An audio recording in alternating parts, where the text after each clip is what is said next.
A declined family makes a low-budget plan to get rich. Everything goes smoothly until the secret of the former housekeeper is revealed. What is she hiding in the luxury villa? And who are the parasites? Let's start. In a low-budget apartment, Kiju complains to his family that there is no free Wi-Fi, because the neighbor has taken down his sign. His father sends him around to look for a sign, which he eventually finds at the toilet.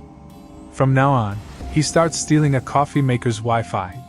His mother is just waiting for a reply in WhatsApp's business, because they are looking for their bread with the opening of pizza boxes. In the meantime, insects are written in the street, but they don't knock on the window, because this way they get a free signature. Only they almost die in it. The family was not very good at carrying boxes. They did 75% of the dirty work. In spite of this, they only get 10% less money, and they are still struggling. In the evening, they thank God that there is Wi-Fi and a phone again, then they celebrate the payment with a beer. Then they see a part of it, which is lurking right in front of their window, and they would like to go there, too. But a friend of theirs, Min, who talks about it, stops him. Min is a kiwi brought to a box, in which there is a piece of wood. His grandfather gave it to him as a gift, and he promises to bring wealth to the family. Then they sit down to have a drink, and in the meantime we find out that Min is going abroad to work. Therefore, he allows a rich teacher of his friend to teach him English while he is away. It turns out that Min likes the girl, and he entrusts her to Kyu so that they do not lose her. Kyu does not have a university degree, but it does not matter. His friend from the visual arts, Kyujung, photoshops one for him.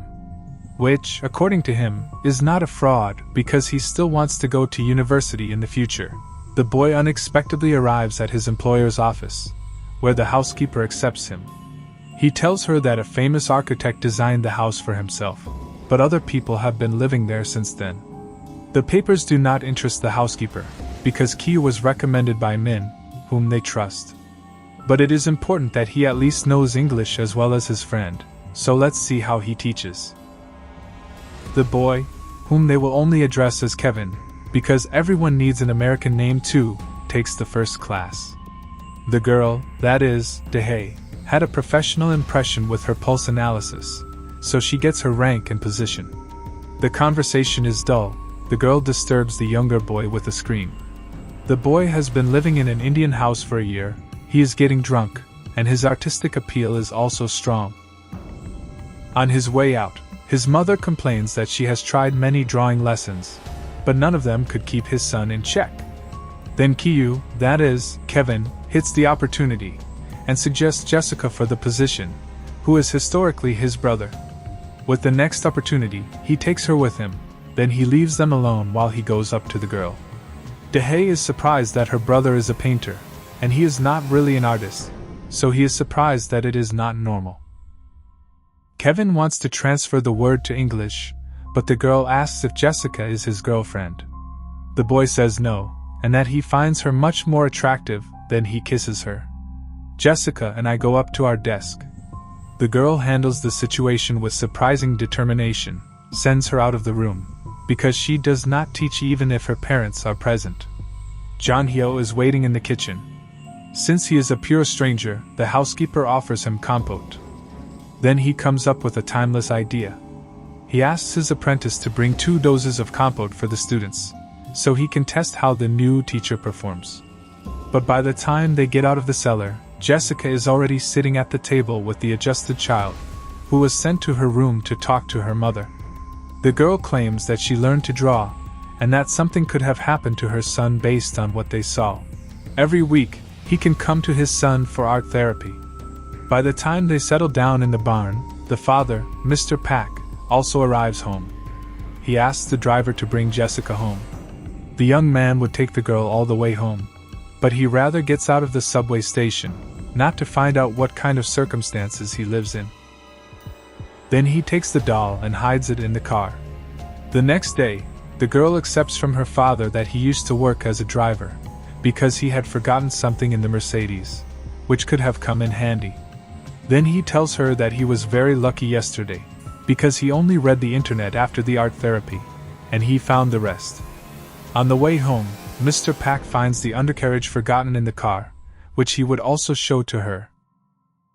He is outraged that his driver is in the car, but he is nervous. So they have to apologize, but of course they do not discreetly tell him the embarrassing incident. In the conversation, Jessica disturbs them, who has already done it. The woman accompanies him, and in the meantime she brings the driver. The girl therefore recommends her uncle's former driver, i.e. her father. He trains himself in a saloon from the Mercedes, and he is already a great driver, and surprisingly good at driving. Only their mother needs a position, and her housewife needs it. A good plan will be needed for this, because she has been in the house for a longer time than the Pak family. From Daher, the boy finds out that he cannot have a fight with the house, because the housewife is very allergic to it. That's why they put a bottle of medicine on it. The woman gets sick, then goes to the hospital, where Kimura takes a photo of her, which he shows to Jang-gyo. Then he gives her the well-learned monologue, that he heard that the housewife is calling from TBC. He cooks, washes and sweeps the house, where there is still a child. Jessica then goes into action again. She again invites the housewife, who gets a terrible allergic reaction. Only a little red sauce needs to be added to the use bag, and the evidence is ready. Because of this, he also leaves the house without a trace. Mr. Pak is jealous of the housewife in his car, who did her job without exception, and never crossed the line. My only negative was that he ate too much. Enough for 2 people. So they will need a new job, because he cannot clean his place, and his cook is unable to eat. Kim gives a name card to the non-existent care company, which deals with the communication of experienced people. Jang-gyo also calls the number, which Kiching picks up. The housewife, who has been notified, goes to work and happily serves her non-prohibited friend. Later, with her husband, they help bury her father, and then Daesum points out that they have the same surname. Then she adds that Jessica also has the same surname. The cheaters at home argue that they should use different soaps, but Kiching determines that they are jealous of the toilet. The next day, the rich family packs up and goes camping, so the survivors leave the house.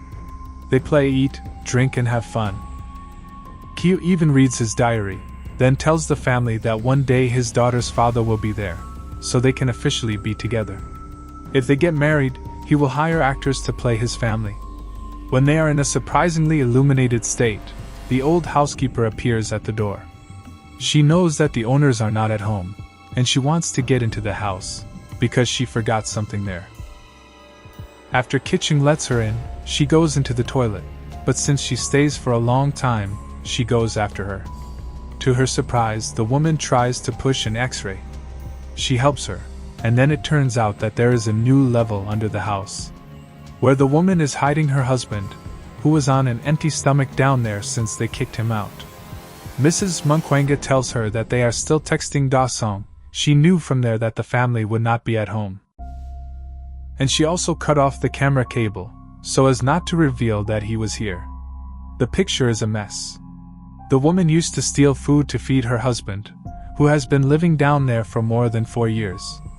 Even before the Pak family moved in, they went down, who did not know about the bunker. Chung-suk would call the police, but the woman asked them to be lenient with her. If her husband shows up, they will be fined, so she has to stay here, and they even pay for her treatment. Then the other members of the Khan family show up. They show up because they also live with the Paks, so the woman in charge of the old house quickly makes a video about them. Then she threatens them to send the footage to the owners. With this in mind, the family goes up to the elevator. The housekeeper scares them away, so they clean the house, and all they do is drink and rummage around. When they start to rummage around, Ki-jung even brings in a large pile of trash during the fight, which is disturbed by a phone call. The owners are the ones who are heading home, because the river has overflowed due to the great storm. While they are getting there, he pours water on Rang-on. Chung-suk puts the water on. The woman in charge of the old house and her husband are locked in the cellar. In a hurry, they try to clear the trash, but they don't have time to leave, so they hide. The man in charge of the old house is freed, and he heads to the ground floor. But Chung-suk jumps back, so he rolls down the stairs and hits his head. He drags the woman in charge's body into the bunker, and then locks the door. Kunsa turns on the top lights with her head, and hopes that Dasing will recognize the message he sent with Morziko, if he is so desperate. The driver can't let this happen, so he ties him up. Then his wife, who miraculously doesn't die of a head injury. The rainon made for his son is finally eaten by his mother. Then he opens it to Chung-suk, and tells him that his son is not well, so he needs art therapy.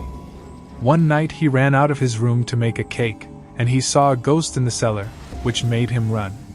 The parasites almost managed to get out of the house, but Dasing decides that he doesn't care about the bad weather, he will still go through it. So the parents stay on the couch to keep an eye on him. They don't know that the crooked family is hiding under the table. Mr. Pak, lying on the couch, is struck by Kim's smell, which he describes as stale radish, and he doesn't know where it's coming from. Then despite the smell, he climbs on the woman. When they finally fall asleep, the family gets the chance to get out. It breaks out there, as if they were pouring water from bucket, so they slide home on the deserted streets. Only their flat was completely flooded by the water, because the windows were not closed. From the toilet, too, the holy water gushes up. Ugh! They tried to save this, but the boy only hits the moon. Meanwhile, in the cellar, Munkwang comes to himself, but he's in a pretty bad mood. He tells his husband what they did to him, who bites his head off. The little boy, who can't sleep out there, notices the message and writes it down. Meanwhile, they continue their night where Kyu is still only following. In the morning, Mrs. Pak calls Jessica. They hold a birthday party for Dasing, where they wait with love. Kevin is also invited to the party, and since he has to go shopping a lot, Kima will also be needed. In the car, Sangi is hit by the smell of the driver's shoes. Kima notices this, and he's pretty upset that they're constantly flirting with him. Kyu kisses the girl, but his mind is elsewhere. He whispers to the people gathering at the party, who are dressed elegantly and stylishly for a party announced at a later date. He asks the girl if she's worthy of such a company. The answer is yes. Then he takes the stone from his bag and wants to go to the cellar with it. In the garden, Pak and Kimi get dressed as Indians. The plan is to present an instant peace to Dasing and Jessica. Kim doesn't really care, but the boss tells her that this is too much of a gift for her. Meanwhile, Kyu goes into the bunker, where he puts the stone on the stairs. When he wants to check if the stone is in good condition, his husband grabs it from behind with a rope and ties it up. Then he picks up the stone, but when he puts it down on his son, it tilts to one side, so he gets out and takes the direction to the ground level. Where it gets stuck in the door, his killer gets in and puts it down again. Then he drinks a little compote, then he throws the stone in his head again. The birthday party is still going on outside. Kunsa takes a knife to herself and goes into the garden. Meanwhile, Day comes down from the hill looking for Kevin. The crazy guy then runs out of the bunker and shoots him. As a result, Dasing stands up again. The knife attacker also stabs a guest, and to stop him, he stabs him with a hammer. However, none of the guests rush to their aid, because the rich only care about their own property. Except for Day, who rescues the injured Kevin. While Kim tries to save the dying girl, Parker urges her to take her and her family away, or at least give her the key to the lock. What Daza throws at her, Das falls to the ground halfway, while she is still under Kunsa. The man would kill the woman, who floats away, then stabs the attacker on one side of her neck and rushes to her daughter.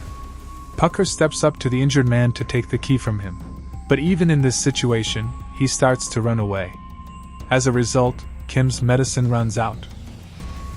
He picks up the knife from the ground and stabs her in the heart. Then he runs away. Kyu shows up to her a month later. A detective wants to interrogate her, but she only shivers, which often happens after a brain surgery. Because of their crimes, they go to court, but they end up in prison. Kijung, however, died of his injuries. The news is about them for a long time, and they are still looking for their father, who seems to have left the world. Kyu watches the house and he will be attentive to one of the sunbeams. It turns out that his father is calling him from the bunker. That day, as soon as he went out the door, he rushed back to the garage and hid below. As it is not easy to sell a house where a murder took place, the house was empty for a long time. Because of this, he did not have much food, but at least he was able to bury Mengwang's wife. Later, the homeless people pick up a German family who do not know about the case. So he is no longer alone, but whenever he goes up for food, he risks his life. He will play the message every night, so his son notices and explores. Kyu rushes home to write the answer in which he tells his plan. He will make a lot of money and buy the house, so they can see each other again. But also asks his father to take care of him. Thank you for watching and see you in the next video.